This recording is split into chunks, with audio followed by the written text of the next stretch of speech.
Ютуб канал Дитячі аудіокнижки українською. Мафін незадоволений своїм хвостом. Енн Хогарт. Сумний Мафін сидів під вишневим деревом у садку. Якби хтось спостерігав за ним у цей час, то побачив би, як він повертає голову то праворуч, то ліворуч, щосили витягуючи шию і намагаючись розгледіти свій хвіст. Хвіст був довгий, тонкий, прямий, як палиця, з маленькою китичкою на кінці. І Мафін із сумом подумав, що ні в кого з його друзів немає такого жалюгідного хвоста. Він піднявся і попрямував до невеличкого ставка, де плавала й пірнала, поблискуючи чорною атласною шкірою, тюлениха Селлі. «Ах, Селлі!» – сказав Мафін. «Який у тебе чудовий хвіст, не те, що мій!» «Не сумуй!» – сказала Селлі привітно. «Якщо тобі неодмінно хочеться змінити свій хвіст, я із задоволенням позичу тобі мій запасний. Хоча мені здається, що твій не такий вже й поганий. Пасує тобі і навіть гарненький». Селлі пірнула у ставок і незабаром з'явилася із запасним хвостом.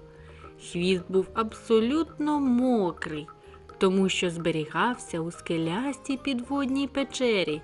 Селлі акуратно причепила його Мафінові поверх його власного хвоста. «Готово!» – сказала Селлі.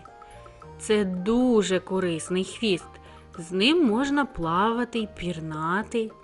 І перш ніж Мафін встиг подякувати їй, тюлениха знов ковзнула у воду.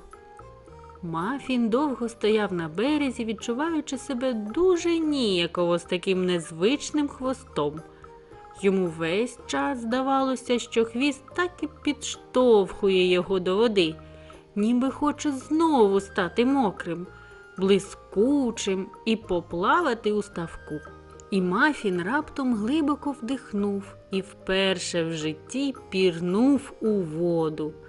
Хоча він намагався в усьому наслідувати Селлі, нічого не вийшло.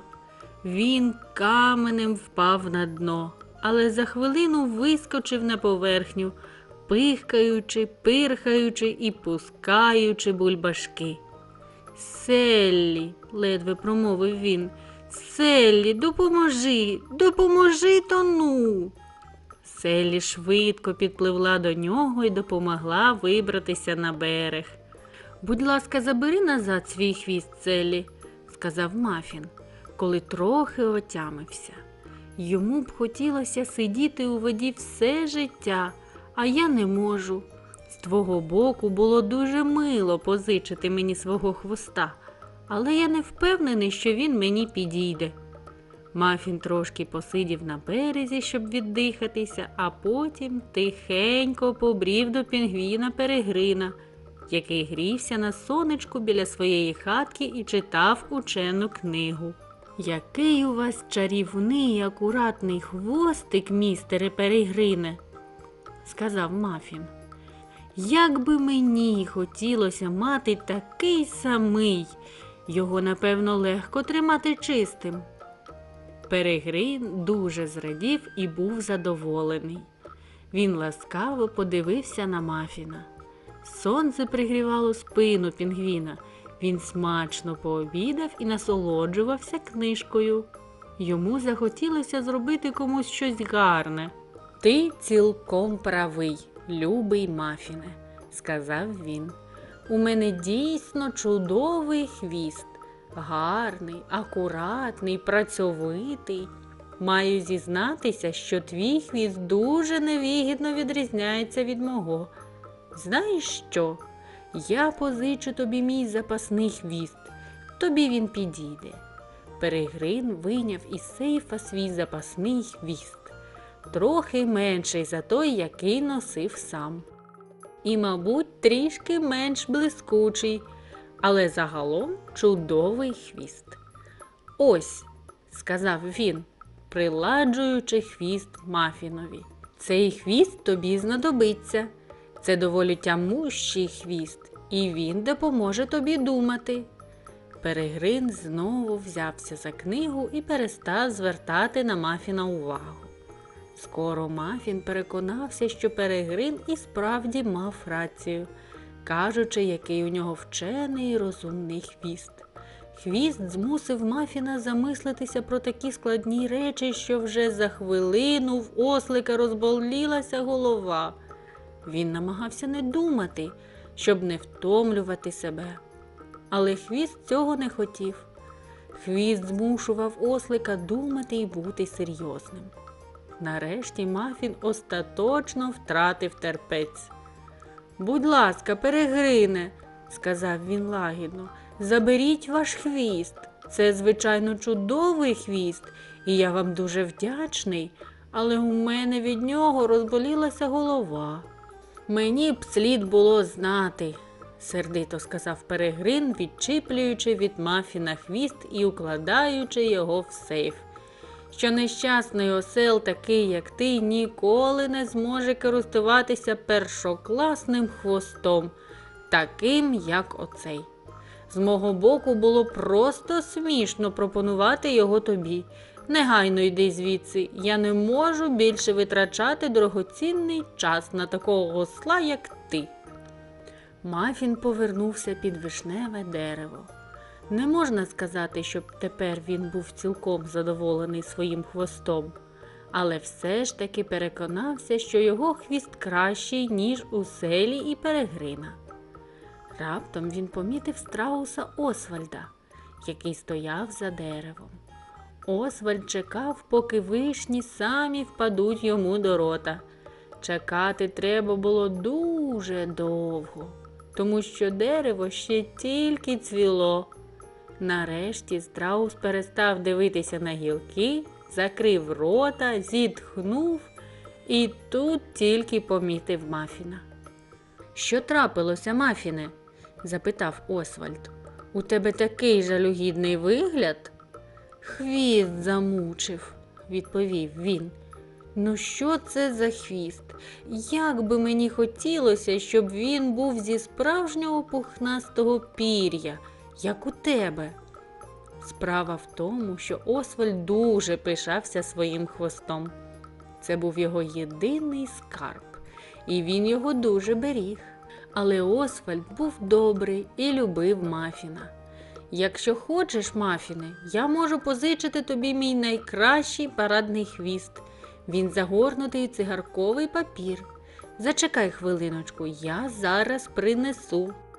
Освальд поскакав на своїх довгих тонких ногах і незабаром повернувся, несучи в дзьобі дорогоцінний пухнастий хвіст. «Дивись», – сказав він, обережно розгортаючи його. «Правда гарний? Бережи його і обов'язково піднімай, коли будеш сідати, бо зімнеш». Він обережно причепив Мафінові пишний хвіст. Ослик гаряче подякував йому і обіцяв, що поводитиметься з ним дуже обережно. Потім Мафін з поважним виглядом пішов на прогулянку, а ззаду на хвості у нього майоріли чарівні пір'їнки. Але навіть хвіст страуса не підійшов Мафінові. Виявилося, що він нестерпно лоскоче. М'які пухнасті пір'їнки виймали з Мафіна всю душу. Він не міг іти спокійно. Доводилося підстрибувати і підскакувати, щоб втекти від божевільного лоскоту. «Погано, Освальде!» – кричав він, стрибаючи і відбиваючись. «Відчепи його скоріше! Так лоскотно, що я збожеволію!» «Дивно», – сказав Освальд. Ніколи не помічав, щоб він лоскотав. Проте він відчепив хвіст, обережно загорнув його у цигарковий папір і відніс додому. Засмучений Мафін сів на траву. Знову невдача. Невже нічого не можна вдіяти з нещасним хвостом? Раптом він почув на стежці швидкі кроки. Вони затихли біля нього. Мафін понуро підвів голову. Перед ним стояла дівчинка Моллі, сестра Воллі. «Не сумуй, Мафіне», – сказала вона. «Дурненький, ну нащо тобі чужі хвости? Краще прикрасити свій власний. Коли мама хоче, щоб у дочки була гарна зачіска, вона зав'язує їй бант. Давай зробимо те ж саме з твоїм хвостом. Подивися, яку я принесла тобі стрічку. Будь ласка, Мафіне, підніми хвостик». Мафін слухняно підняв свій довгий білий хвіст і мало не звернув шию, намагаючись розгледіти, що робить Моллі. «Готово!» – вигукнула вона за хвилину. «Вставай, Мафіне, і помахай хвостом. Побачиш, який він тепер гарненький». Мафін послухався і залишився дуже задоволений. На кінці хвоста був зав'язаний червоний шовковий бант.